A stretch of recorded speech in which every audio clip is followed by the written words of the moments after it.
Sorry 6.4 question number 4 देखते हैं आज कैसे हल किया जाता है इसको।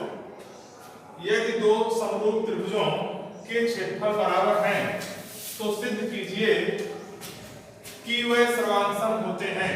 क्वेश्चन क्या है? यदि दो समरूप त्रिभुजों के क्षेत्रफल बराबर हैं तो सिद्ध कीजिए कि वे सर्वांसम होते हैं। हम लोग हाल में सबसे पहले क्या काम करेंगे? दो त्रिभुज बनाते हैं ऐसे, एक का नाम ए बी सी और दूसरे का नाम ऐसे लिखते हैं त्रिभुज डी ई एफ। त्रिभुज डी ई एफ हो गया। अब क्या लिखेंगे हल में? चूंकि एरिया ऑफ त्रिभुज A B C equal to area of त्रिभुज डी ई एफ ऐसे लिख देंगे। इसको समीकरण 1 मान लेंगे कि समीकरण 1 हो गया कि यह संबंध आपको बताया गया है कि दो त्रिभुज हैं, समरूप त्रिभुज, उनके क्षेत्रफल बराबर है। ऐसे लिख देंगे ज्ञान। ऐसा आपने लिखा। अब आगे चलेंगे। हम लोगों को यहाँ पर इसके आगे देखेंगे कि जब दो त्रिभुज समरूप होता है, इससे संबंधित एक प्रमेय हम लोगों ने पढ़ा है। जब दो त्रिभुज समरूप होते हैं तो उनके क्षेत्रफलों का अनुपात उनकी संगत भुजाओं के अनुपात के वर्ग के बराबर होता है। इसलिए हम लोग लिखेंगे यहाँ चूंकि त्रिभुज ए बी सी और त्रिभुज डी ई एफ समरूप हैं, इसलिए एरिया त्रिभुज ए बी सी बटा एरिया ऑफ त्रिभुज डी ई एफ क्या होगा? संगत भुजाओं के अनुपात के वर्ग के बराबर होता है। इसकी संगत भुजा लिखे हैं। संगत भुजाओं का 3 युग्म होता है कि कोई भी एक युग्म का हम चयन करें। मान लीजिए हम BC लिख देते हैं। चलिए BC, अगर हमने ऊपर वाले त्रिभुज से BC लिया तो नीचे वाले त्रिभुज से हमको EF लेना पड़ेगा। EF हो गया। अब देखिए अनुपात है, इसका स्क्वायर कर दिए। ठीक है, तो हम लोगों ने ये संबंध देखा। अब उसके बाद हम देखते हैं कि यहाँ पर समीकरण जो हमारा बना है, दोनों त्रिभुजों का क्षेत्रफल बराबर किया गया है। तो जो एरिया त्रिभुज एबीसी लिखा है, एरिया त्रिभुज डीईएफ, ये दोनों कैंसिल हो जाएंगे। यहाँ लिख देंगे समीकरण 1 से बराबर है। चूंकि दोनों बराबर है तो दोनों कैंसिल हो गए। सरल होने पर क्या आएगा आगे देखते हैं। ऐसे लिखेंगे, कैंसिल होगा, इक्वल इंप्लाई दैट लिखते हैं तो कैंसिल होगा, 1 आ गया, बराबर कट गया। तो यहाँ आ गया आपका BC बटा हो गया EF होल स्क्वायर। ठीक है, इधर भी 1 है, इसको भी हम ऐसा लिख सकते हैं 1 स्क्वायर इक्वल टू BC बटा EF। देखिए स्क्वायर से स्क्वायर कैंसिल हो गया, अंत में आप सीधा ले सकते हैं 1 equal to BC by EF, जिसका क्या हो गया, तिरछा गुणा कर लेंगे तो BC बराबर क्या आ जाएगा EF। ये समीकरण आपको 2 मिल गया। अब हम देखेंगे, क्योंकि हमको यहाँ पर एक नई चीज मिल गई कि BC बराबर EF, दो त्रिभुजों में BC बराबर EF आ गया। हमको करना है दोनों त्रिभुज को एक सर्वांसम करना है। अब हम दोनों त्रिभुज को सर्वांसम करते हैं। सर्वांसमता की शर्तें आप लोग पिछली क्लास में पढ़ चुके हैं, तो वहां से आप 9th के वीडियो में सर्वांसमता को आप जो प्रतिबंध है उसको आप देख सकते हैं अगर उसको कम समझ आ रहा है तो। जरा देखें यहाँ पर कि त्रिभुज का नाम लेते हैं ABC और त्रिभुज DEF में देखते हैं कोण B बराबर हो जाएगा कोण E की। क्यों ऐसा? क्योंकि दोनों त्रिभुज जब समरूप है तो उनके संगत कोण बराबर ही होंगे, इसलिए यहाँ लिख देंगे चूंकि दोनों त्रिभुज समरूप हैं, दोनों त्रिभुज समरूप हैं। अच्छा, फिर एक भुजा भी आपने लिखा ना BC इक्वल टू EF समीकरण 2 से। तीसरा आपने फिर कोण C इक्वल टू कोण C इक्वल टू कोण F कैसा होगा? यहाँ भी दोनों त्रिभुज समरूप हैं। अगर त्रिभुज समरूप है तो उनके संगत कोण समान होंगे, ये बात हम जानते हैं।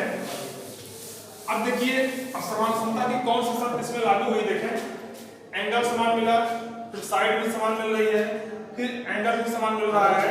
तो देखिए कहने का मतलब कि दो कोण और उनकी अंतर्गत भुजाएं दोनों त्रिभुजों में मिल रही हैं, इसलिए दोनों त्रिभुज समरूप हो गए, इस सर्वांगसम हो जाएंगे। इसलिए त्रिभुज एबीसी सर्वांगसम त्रिभुज DEF,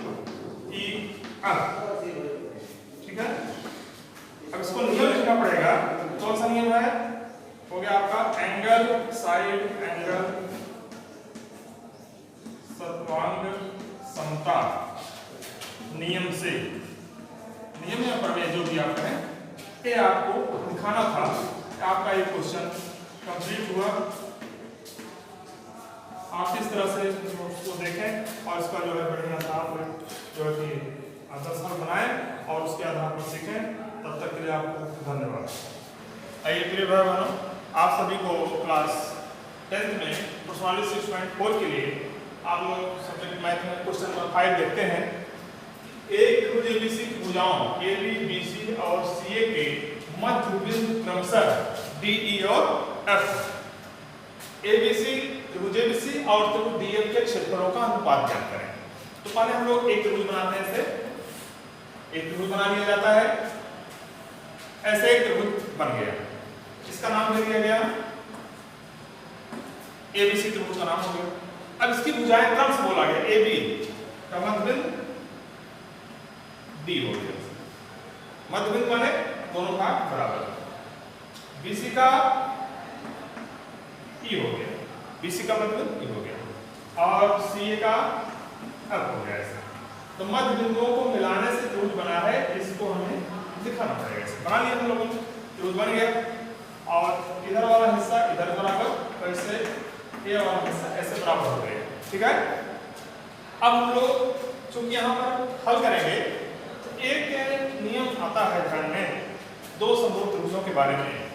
यदि किसी त्रिभुज की भुजाओं के मध्य बिंदुओं को मिलाने से, माने किसी त्रिभुज की भुजाओं के मध्य बिंदुओं को मिलाने से बना त्रिभुज मूल त्रिभुज के समरूप होता है। यह बात हमको ध्यान में रखनी चाहिए कि कोई भी त्रिभुज है उसकी भुजाओं के मध्य बिंदुओं को मिलाया जाए तो इस प्रकार जो बनेगा त्रिभुज वह मूल त्रिभुज के समरूप होता है। इसलिए हम यहाँ लिख सकते हैं कि त्रिभुज एबीसी समरूप त्रिभुज क्या हो जाएगा? त्रिभुज एबीसी, ना कि त्रिभुज DEF बोल रहे हैं, उसका क्रम होता है समरूपता का त्रिभुज का नामकरण करते समय। इसका नाम हुआ जैसे ABC, तो त्रिभुज DEF में कौन सा कोण होगा जो बराबर होगा किसके? एक। आप देखें कि ये एक प्रमेय लगता है इसमें, किसी त्रिभुज की दो भुजाओं के मध्य बिंदुओं में मिलाने वाला रेखाखंड तीसरी भुजा के समांतर उसका आधा होता है।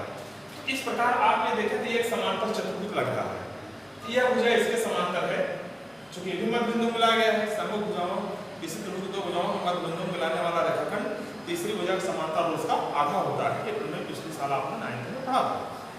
तो यहाँ देखें तो ये इसके समांतर हो गई रेखा, और यहाँ भी मध्य बिंदु, यह भी भुजा इसके समांतर हो गई, ये समांतर चतुर्भुज बन गया। मन में ऐसा जाने तो समांतर चतुर्भुज समूह कोण बराबर होते हैं, तो एक बराबर सीधा कोण E होगा। उसी प्रकार से ये भी देखो एक समांतर चतुर्भुज लग रहा है, तो मन में जानने की बात है। तो यहाँ B वाले बराबर F होगा, ये भी देखो इसी प्रकार समांतर चतुर्भुज बनेगा, तो C बराबर D होगा। इस आधार पर इसका नामकरण हम लोग ऐसे करेंगे। त्रिभुज ABC लिखा, एक आधार पर हमारा कौन सा कोण एक बराबर होगा E, अब उसके बाद B आया है, अब B बराबर कोण होगा F, यहाँ लिख देंगे F। अब उसके बाद क्या होगा? C आया, C बराबर D होगा, EFD ऐसा होगा। इस तरह नाम इसका रखना पड़ेगा। इसलिए एरिया त्रिभुज ABC बटा एरिया त्रिभुज EFD ऐसा लिखेंगे। तो हम लोगों ने अभी नियम पढ़ा कि दो त्रिभुज अगर समरूप होते हैं तो उनके जो क्षेत्रफलों का अनुपात होता है उनकी संगत भुजाओं के अनुपात के वर्ग बराबर होता है। चलिए ठीक है, कोई भुजा ले लीजिए आप, जैसे हम लोग लेते हैं BC ले लीजिए। BC अगर हमने BC लिखा तो नीचे क्या लिखना पड़ेगा? FD लिखना पड़ेगा। देख लीजिए BC के क्रम में ही FD है, नामकरण, इसलिए नामकरण के बारे में थोड़ा सोच समझ के नामकरण करना पड़ेगा। FD हो गया, ऐसा होल स्क्वायर हो गया, ऐसे कर दिया। फिर हम आगे चलेंगे, इसे बढ़ाएंगे आगे। एरिया त्रिभुज ABC बटा एरिया त्रिभुज EFD ऐसा लिखा है। अब हम BC को हटाना चाहते हैं, तो BC का हटेगा कैसे? या DF जो है, हम लोगों ने नियम पढ़ा है, किसी त्रिभुज की दो भुजाओं के मध्य बिंदु मिलाने वाला रेखाखंड तीसरी भुजा के समांतर उसका आधा होता है। तो जो DF क्या है? ये त्रिभुज ABC की दो भुजाओं के मध्य बिंदु मिलाने वाला रेखाखंड है, इसलिए DF जो होगा BC का आधा होगा।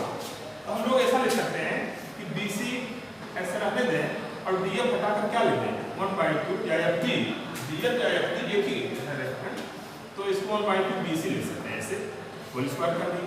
अब BC से BC कट जाएगा। अब 1/2 जो सरल होगा, तो सरल होने पर क्या हो जाएगा? एरिया ABC बटा एरिया त्रिभुज